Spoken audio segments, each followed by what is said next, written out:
Good morning, Your Excellency.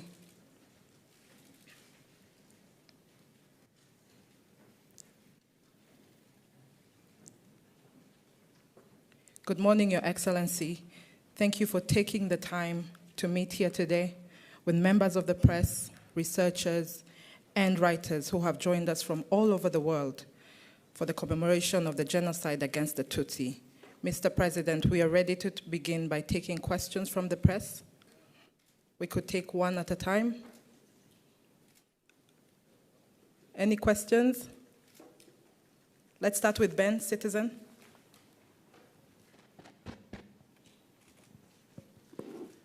Murakoze Chane, Your Excellency. My name is Ben Kirui from Citizen TV, Kenya. And I have two questions for you. The first one is, to what extent is the international community culpable for its lack of intervention during Rwanda's darkest hour, especially given the catastrophic failure to prevent the 1994 genocide against the Tutsi? My second question is, given that some perpetrators of the horrific acts during the genocide against the Tutsi remain unpunished, can victims and survivors maintain hope for achieving justice? That's it. Murakoze. Well, the two questions really which speak directly to the problems we had in '94, but of course which have a history that go back decades. Still, I'll confine myself to these questions because both of them have been answered in many ways in the past, many times. And for Rwanda, we've,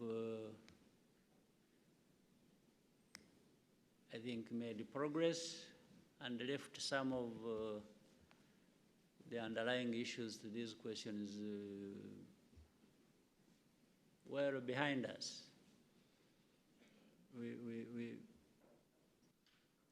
Whether the international community was responsible, to what extent, and so on and so forth, well, they have been responsible. To what extent, you can say to a great extent.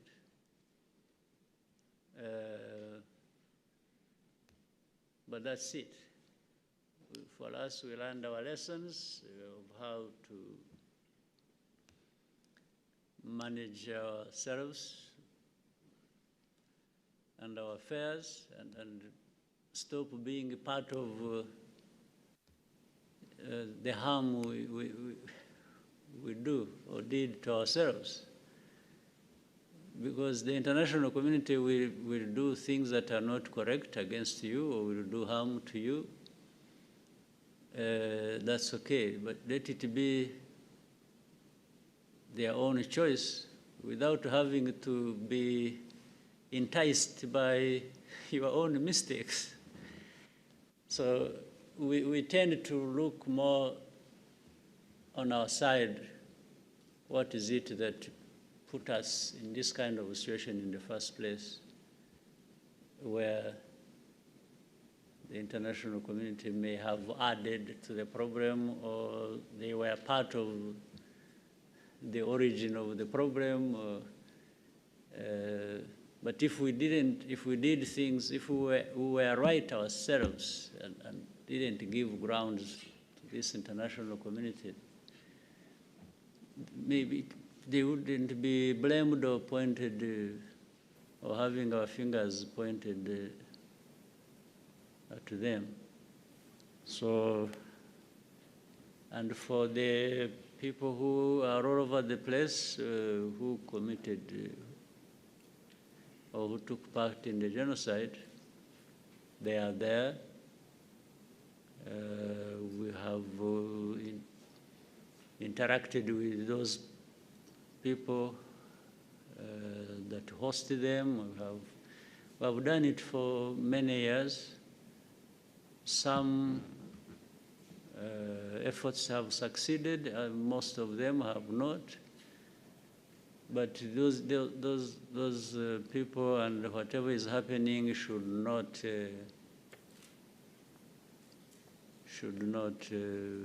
stop our lives running the way our lives should run. So really, that is all. This mainly comes up when questions like you have raised come up from other people, but they don't occupy us on a daily basis, thinking about them. Yeah. Thank you. Kigali Today.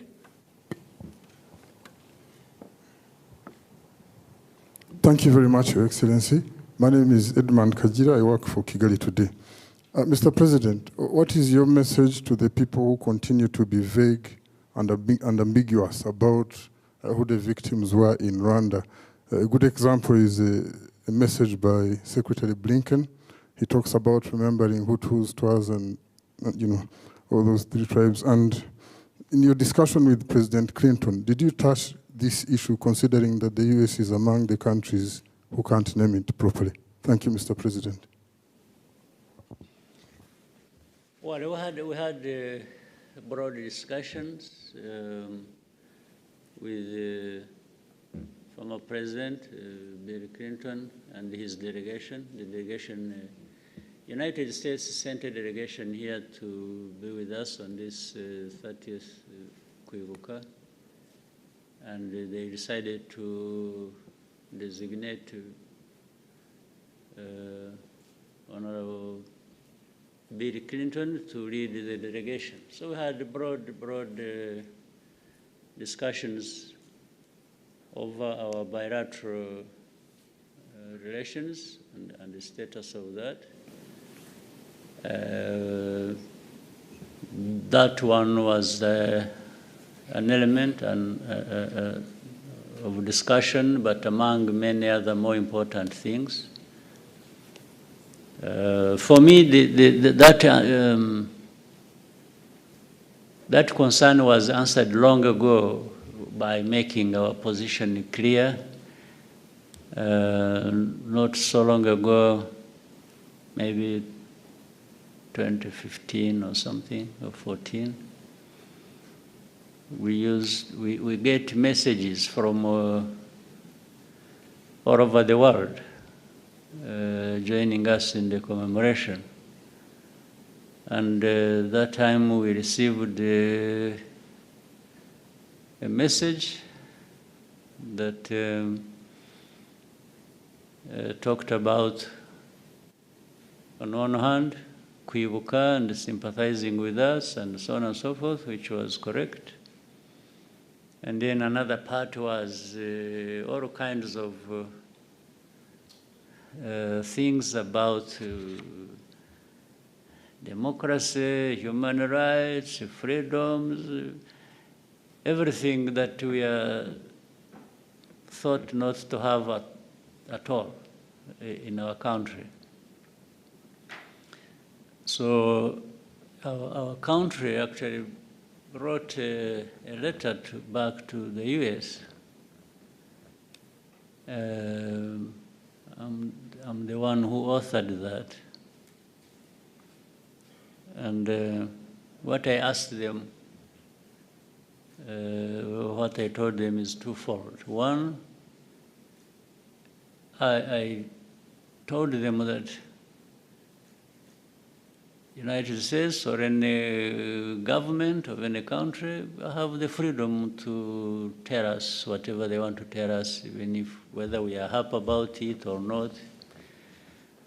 That's no problem. And we're always going to absorb whatever is brought our way.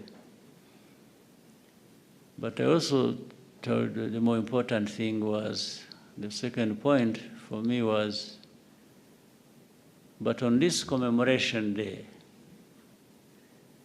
we are grateful when you commemorate with us. But for these other points you are trying to make to us, we have one ask that is important to us. In the letter we told them, feel free to commemorate with us if you want. And feel free also to tell us whatever you don't like about us. But our ask is one. When it is the day of commemoration, which is the 7th of April, can you be kind enough to commemorate with us and stop there? And there are 365 days in a year. Give us that day of 7th of April, commemorate with us,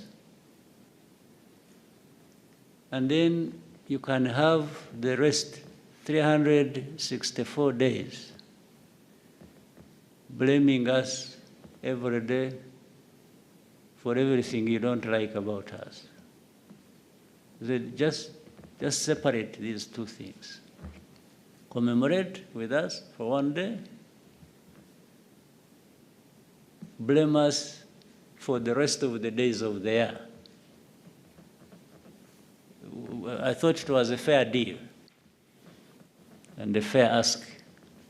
So for me, that problem was solved that day. These others that come after and will come in the future, I have no problem. Thank you, sir. Let's have another question, Al Jazeera, and then we'll come back to SABC.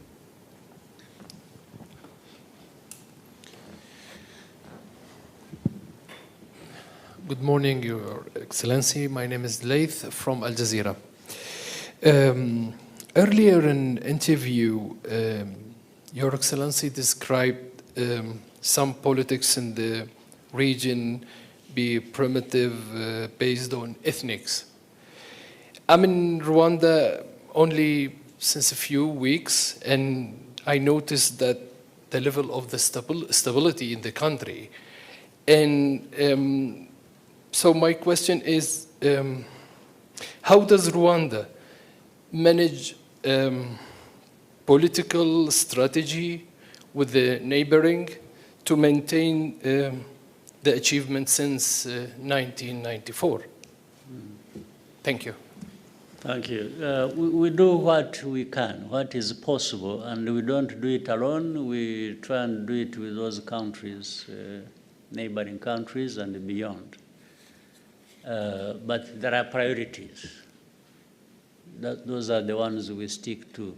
First is to address our internal issues that either relate to our history or even to our geography, and do the best we can, humanly can, to create a stable country, to have our citizens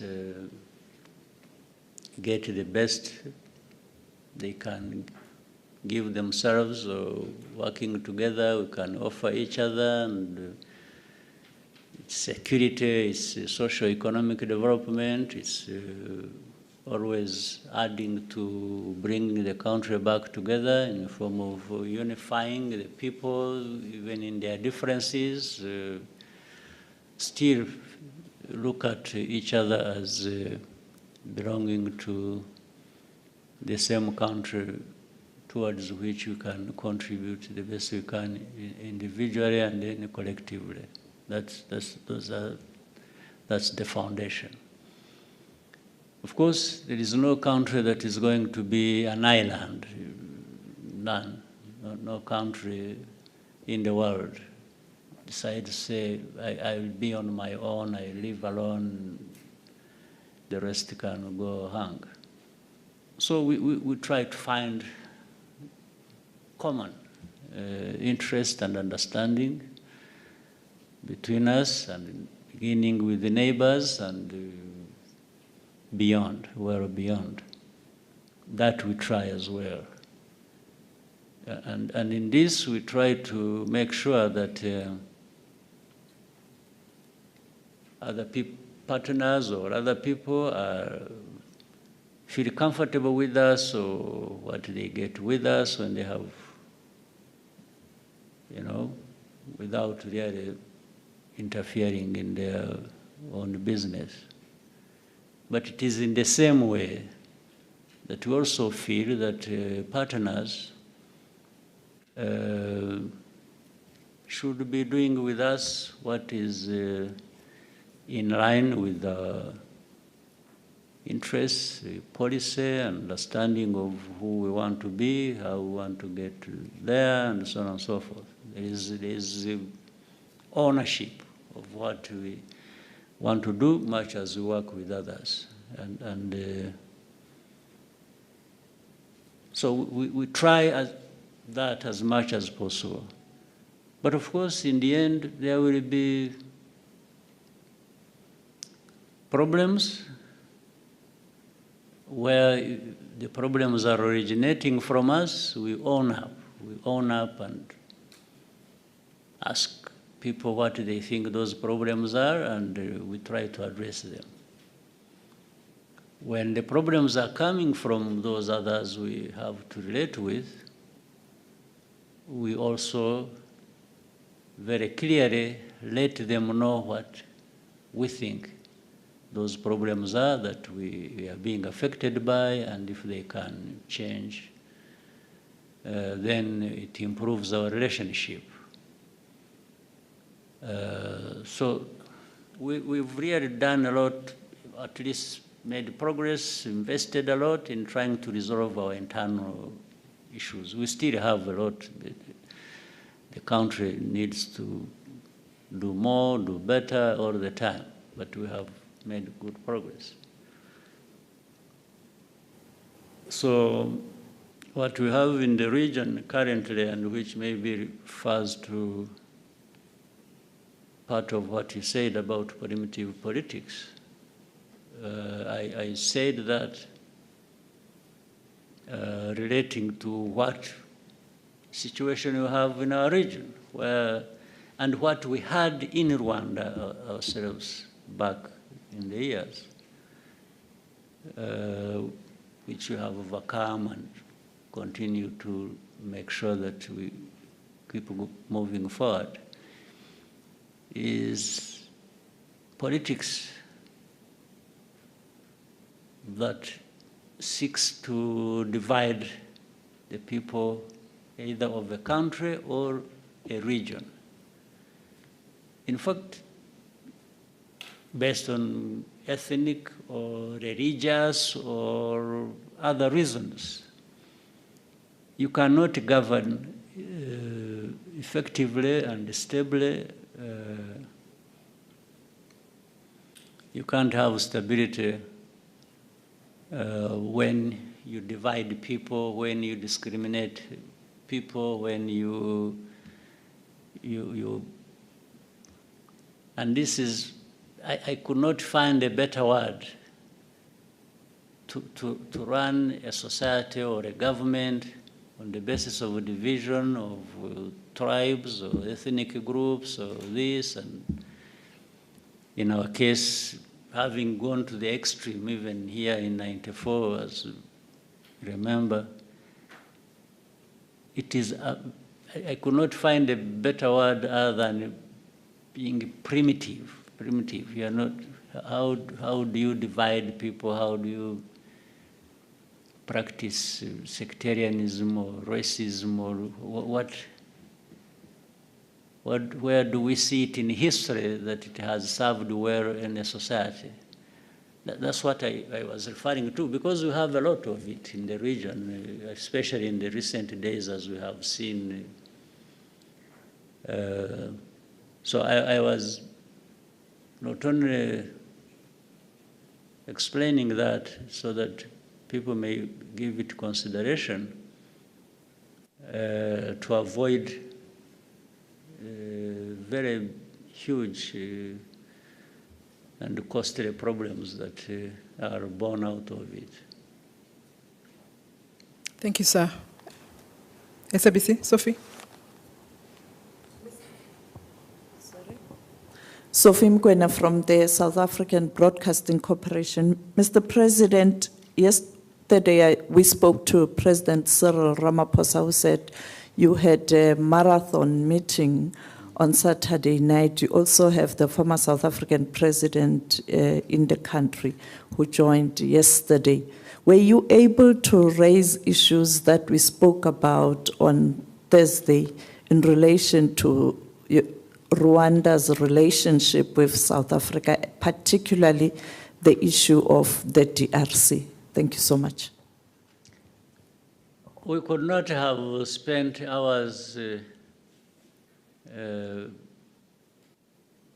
President of South Africa and I, meeting and definitely not talk about that.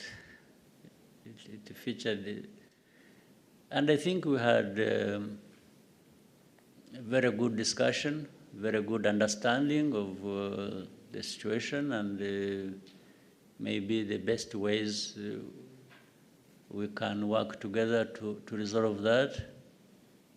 I was satisfied. So, and it seems your interview also helped. The discussion you had and the questions you asked maybe informed all of us and prepared us for that discussion. So we had even a reference point. So we definitely did discuss that, and I'm satisfied. I hope the President himself is satisfied that we can make good progress on a number of fronts to resolve the issues. Sir, if you allow, we can take one last question. No, but I see many people here wanting to... Okay. We can take Kagabo and then come to... No, but don't concentrate on people here. There are people from outside who are here. You are being sectarian. Let's take Asahi and then... Let's take Asahi and then we'll take Margot. And then we can take from this side. Okay, thank you, President. My name is Susumi Maizumi, working for Japanese newspaper Asahi.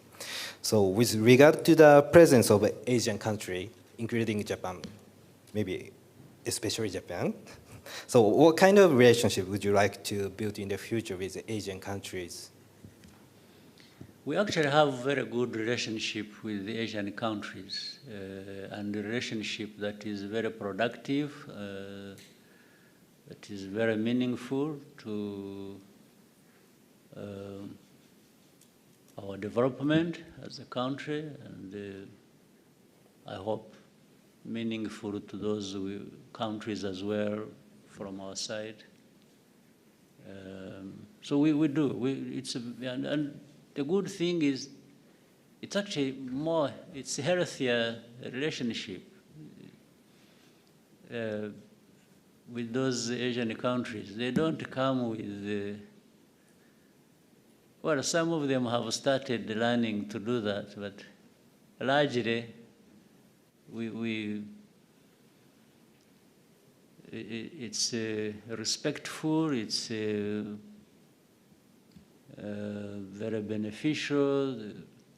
They don't come with all kinds of demands that we must address like we have in some other types of relationships. So it's there, we want it to grow, and it's healthy. Thank you, sir. We can take Margot and then somewhere in the back and here. We'll come to you. Good morning, Your Excellency, and thank you.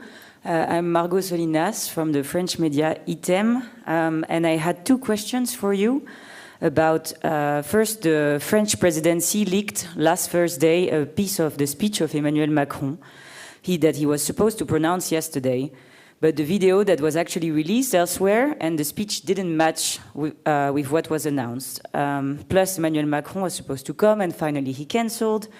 I wanted to know if whether there has been a problem because of the French position doesn't sound like really clear at the moment.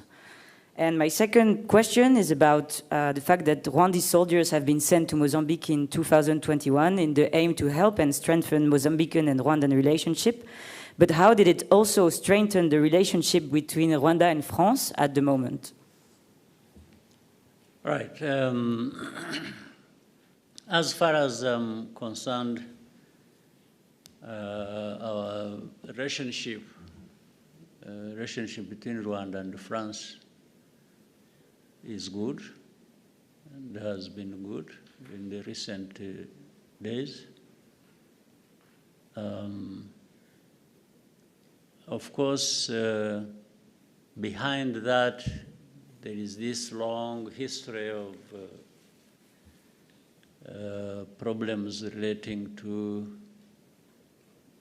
what happened in our country in the last 30 years. So my feeling up to now is we've made progress. But there are still people maybe in the political and other structures of France that are held back by what happened in history. They are still living politically in the past. We can only be making progress on the basis of people who want to look forward and we move forward together. So I don't know the proportions with this, with that, I don't know. But to make the judgment, I think the people of France are reasonable people and we can work together. Sometimes the politicians are the ones that are at issue. So I heard about that, the contradictions in the statements or this or watering down this, but that's all about it. I heard that happened, but I really, for me, I'm focused on the good things that can happen if we relate well and make progress. These small issues, I think, will be there, even if you are talking about the head of state having done this and that. But still, that's not for me to dwell on and talk about. Maybe when you get an opportunity and speak to him when you get back, you may ask him. He may give you a better answer than I am capable of giving you. But for us, we are still on the side of wanting to continue making progress, irrespective of the bad history we have had. For Mozambique, we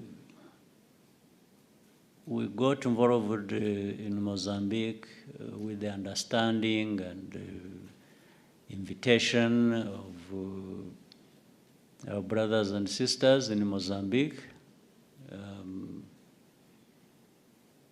And we've been there doing what we can and working with the Mozambicans to rein in the insecurity that was there for a couple of years.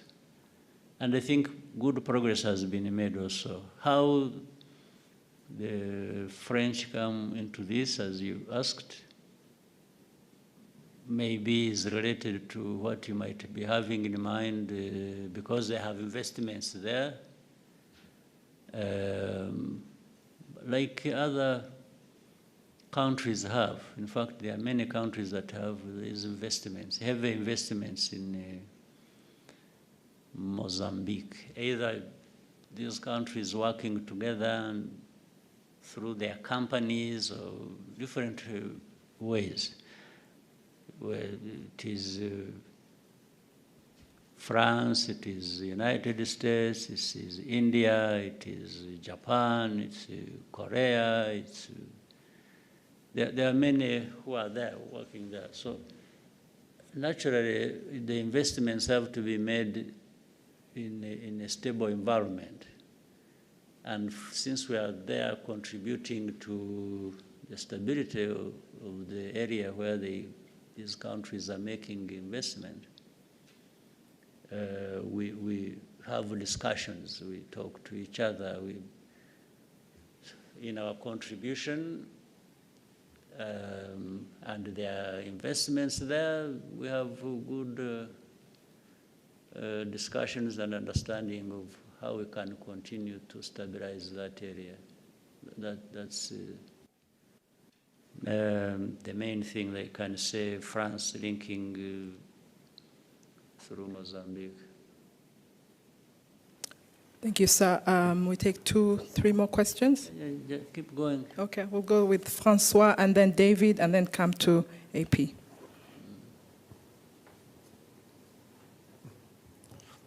Good morning, Excellency. My name is Jean-François Dupaquier from Africa, Arabia. If you watch at the French-speaking press in recent days, you see a lot of articles in favor of Rwanda. Anyhow, there is often an incidental headline that asks the question, but who is KAGAME really? The propaganda of your enemies, particularly in Congo, describe you as a cruel and bloodthirsty tyrant. Do you try to change this image? For example, in most of your official photographs, you look severe and distant. This can contribute to fueling controversy. Why don't you wear a slight smile like all your fellow presidents around the world? Do you ultimately like or dislike being fed, sometimes hated, in the Western world? Thank you. Good.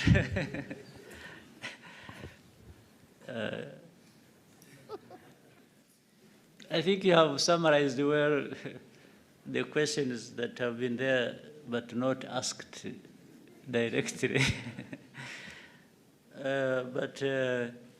For the smile, I think I have to borrow either some talent or actually directly the smile from some people. But the fact that it is the smile is lacking on me is not my making. Maybe it happens accidentally. But very interesting way of putting your question. I try to answer it this way. Starting with who is me, who is the person. I have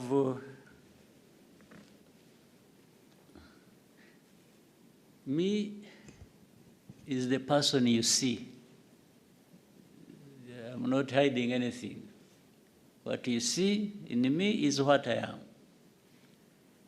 If you are just going by the looks or by whatever, or what I do more, I think is what may describe me than my physical looks.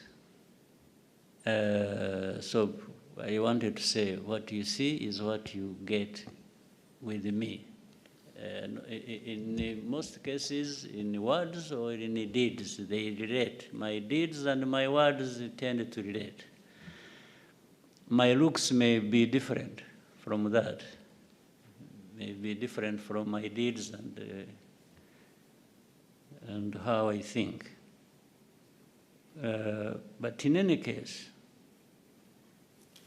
isn't the description of the looks also subjective? There are people who see me as through the looks as a terrible person. There might be others who say, after all, there's nothing bad looking like that. So it's subjective. But to the point you're making about tyrant or cruel, or you see, you can't be bad to that extent. Cruel or a tyrant or bloodthirsty or whatever, and hide it. It's difficult. Even if you try to hide it, there is a moment it betrays you. And that also, once it has come out or once it is not there, you register the feeling, the description, from people who have to deal with you. If I was some of the things people have said about me or described me as, I mean, the judgment is out there, either for the people of this country or other people somewhere else. And it wouldn't just be confined to the press, because the press is full of individuals. But these individuals don't add up to a population that is as big as Rwanda's, even if Rwanda is very small. These are just individuals. 5 in France, 10 in America, 3 in China, 2 in Belgium, and so on and so forth. If you add all of them up, and they are even all negative and saying things about me, surely these can't be the people that are right and the rest wrong. But they only take advantage of the platform they have, they're able to command some voice that they put out there for people to, even people who don't know what you're talking. There are many people who even don't know about Kagame and get to know him by what a journalist has said, or one in the press has said. And in many cases, in my experience, some of them have started by hearing what the journalist said, and they ended up saying, but we've been told lies, when they come to know this through other means, either by direct contact or visit or whatever, and interaction with other people who know this person that has been talked about. They may say, this person told us lies. And consistently, over many years, has been telling us lies. What we saw, what we heard, whether it is this city, whether it is the person, whether it is this. They say, no, but what we are being told is completely different from what we have seen or experienced. So, and of course, there is a particularity with the Western press. The Western press, I mean, you will find out there are things that were said about this country 30 years ago, 25 years ago, that are being repeated now, which means, according to them, nothing has changed. They talk about Rwanda, very poor population. We are poor. We are not where the developed countries are, for sure. But this poverty, the way it was in 1995, in 2000, is not the way it is in 2024. But somebody will keep writing in the press, like what we have today is the same thing as we had 25 years ago, and keep just rubbing it in. You know, even the Kagame and his looks and so on, I've been trying, in recent days, I've been trying with a smile. Maybe it's not a good smile, but I've been trying. So the Kagame you saw in 95, in 94, 2000, anyway, there was no smile. There was nothing to smile about, so I didn't smile. But now, with some progress, I can afford some smile once in a while. So if somebody thinks, like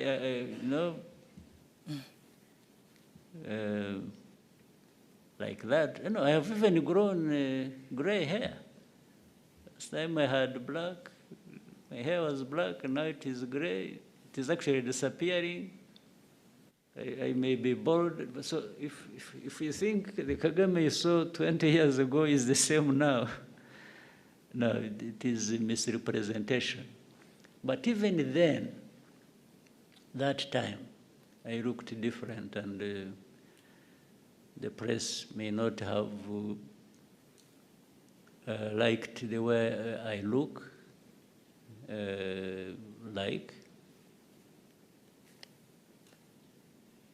but the situation that time maybe looked like that itself. So I can't be in a heap of dirt and then I'm smiling. I mean, that's a lie. I would be a liar. I would be pretending. I would actually be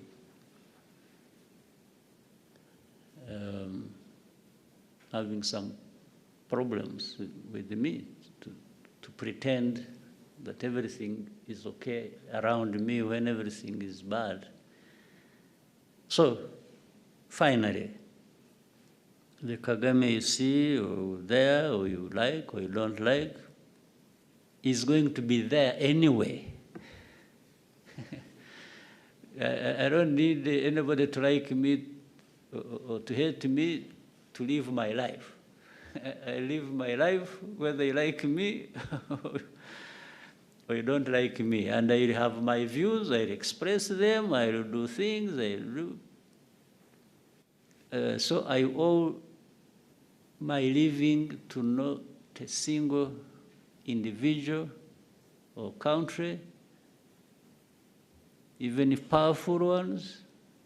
No, we are all human beings created, sometimes they say, by God. I don't know, maybe we are there for something. But so for somebody to have powers over me, that one I can tell you is not possible. Even the most powerful didn't create me. Who created them, first of all? And we are all here just temporarily. If we are lucky, we live up to 100 years. Those are the luckiest. So the one who is saying all that has also his time, and he'll go like all of us. Everyone has their day.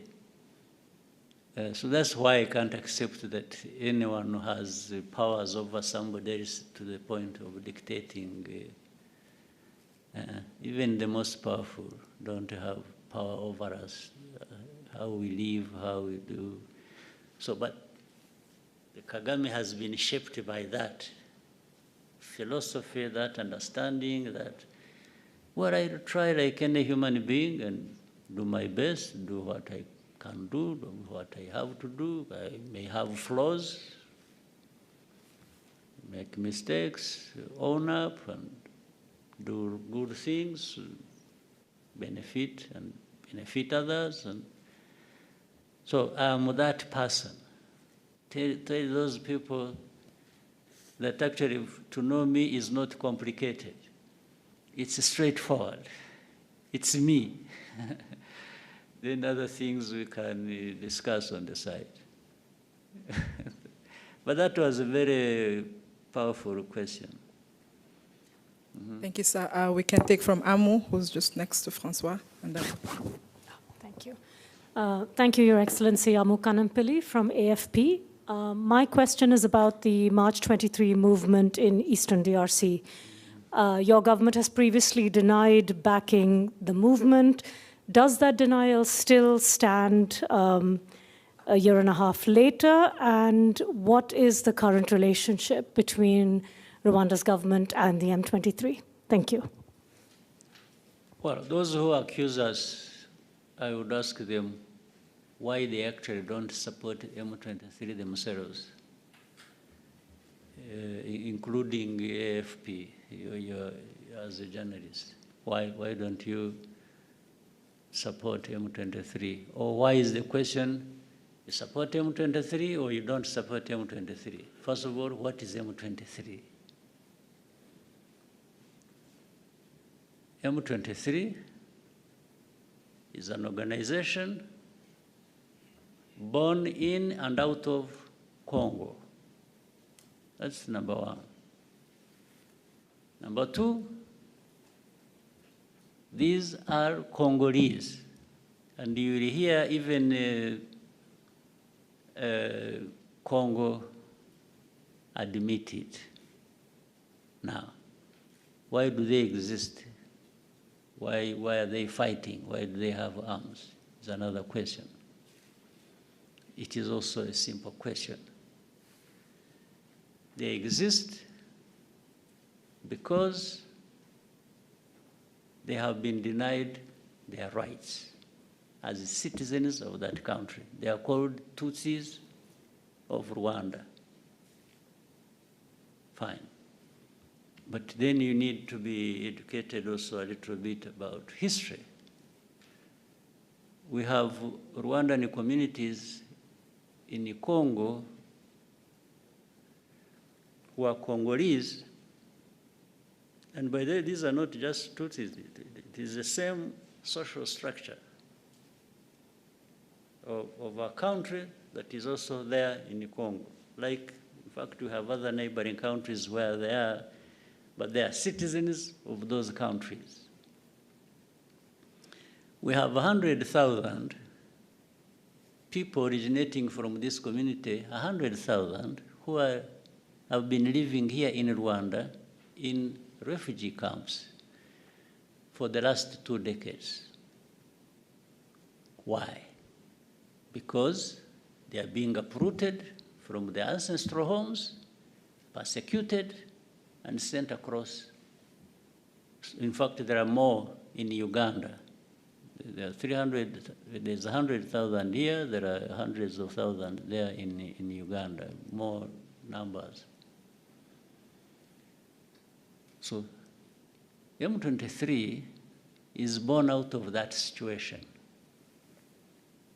That's why I asked the question. I said, well, why wouldn't anybody else, why are we being accused as Rwanda of supporting M23?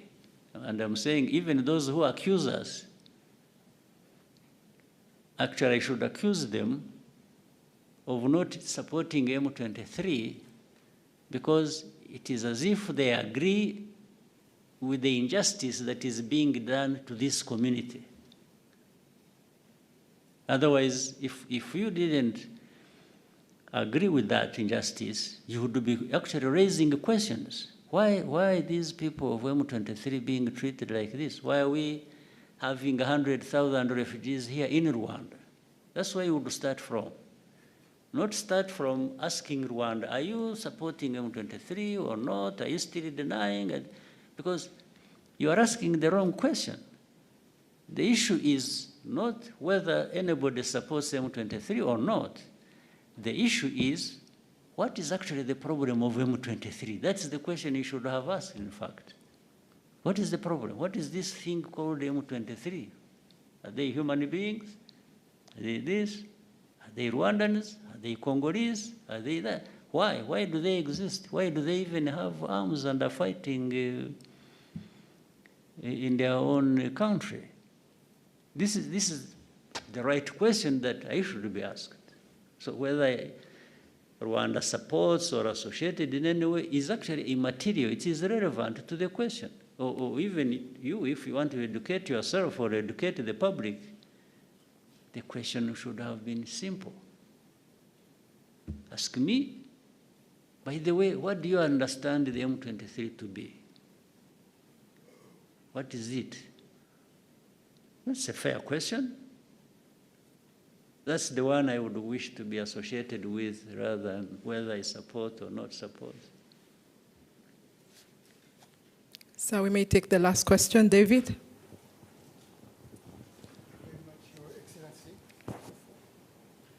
Thank you very much, Your Excellency. Dupac talked about the image. I've been traveling through the continent, and the majority of the youth, I think, don't want you to remain the way you are. Because Rwanda means for them hope, but more than that, a new school of political thought, a new school of doing things, a new school of making politics and transforming our society for the best, for peace, stability, and economical progress. For the past 30 years, you have succeeded to build a modern state offering to Rwandese people a safe space to build their own lives and achieve their personal dreams. How do you see Rwanda for the 30 others coming years? Well, we keep making progress and be where others are that they have even taken for granted. And when you see developed countries, why can't Rwanda or Africa develop to that extent or beyond? What is lacking?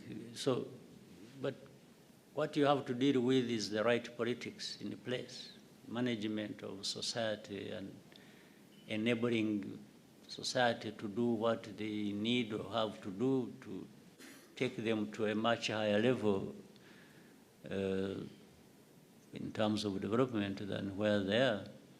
So really that is the aspiration for all of us, even as leaders, and I'm sure individual Rwandans, everyone wants to see development. They want to see us, because we are human beings. Human beings, we can't have this allow this disparity, and some have been designated to remain backward, poor, undeveloped, and yet we are sitting on immense resources that actually other people who are developed are coming to help themselves with and taking away. And for us, we are there watching and not doing anything about it. So the Rwanda of the next 30 years should be maybe 3, 4, 5 times better than what you see now. 30 years from our graves to being here, I think, another 30 years. We are not coming from the graves. This time we are coming from some level of progress that we have made. Thank you, sir. We may conclude here. Right. We'd like to thank you for your time with us and wish you a good day. Unfortunately, I couldn't take all the questions, but I'm happy to meet you another time. Thank you, sir. Thank you. Have a good day.